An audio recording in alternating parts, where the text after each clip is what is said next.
take it away. Thank you, Mr. Plowman. So how did you, so Jeff, how did you hook up with the members of Exodus, or did you go to school with them, or how'd it work out? No, that's a funny question. I was trying to think of how I got in touch with Kurt. So I played in a couple bands in high school. And so in that Richmond school district, there's a bunch of high schools. Like Kurt went to De Anza High. I went to Kennedy High. And then there's a couple other, you know, like Gary and Tom, they went to Richmond High. And kind of all the parties and stuff kind of went around, you know, so you could hit a party there and there and you can meet different people. So I think Kurt found out that I was playing in a band, and they let Carlton go, their other old bass player, and it was weird. And he just kind of called me. I was a senior in high school, and we got together, and it was me, Kirk, and Tom. Tom was lead singing for a long time. Well, I want to say, whoever gave you your best advice, man, that you still carry to this day, man, the best advice you got as a youngster or whatever, somebody that was a mentor to you?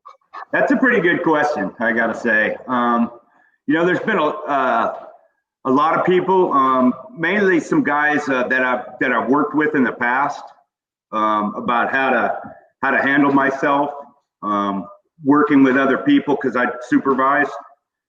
And you know, there's a lot of times that, you know, I'd go off the edge and, you know, all fired up. And some people, some guys, you know, I can't remember their names now, but, you know, they gave me advice on, you know, how to handle myself. And, well, actually, I do have a guy now, a guy named Frank Gore. He's a calm cucumber, and he's taught me a lot. So people like that, mainly in the business I'm in the refinery business.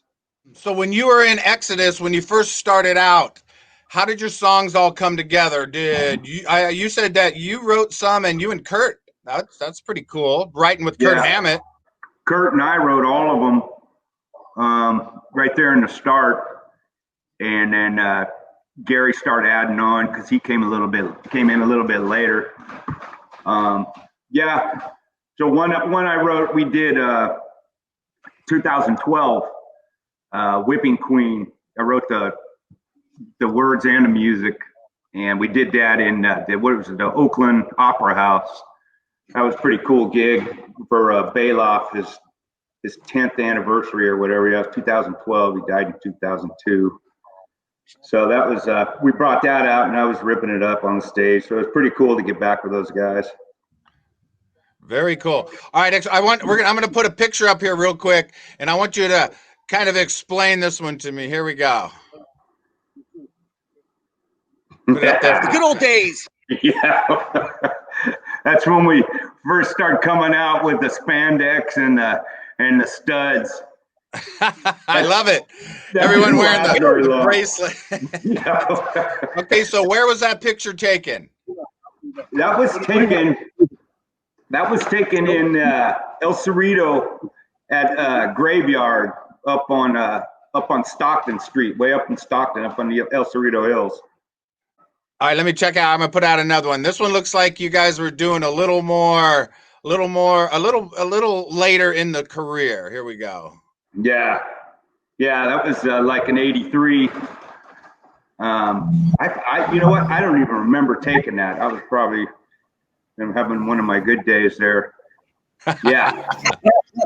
Hey, everybody out there, man. On the future broadcast or whatever, man, just put up a picture of your 80s hairstyle, your 80s look. So let's see some mullets out there, people. And girls, let's see those, let's see that hair.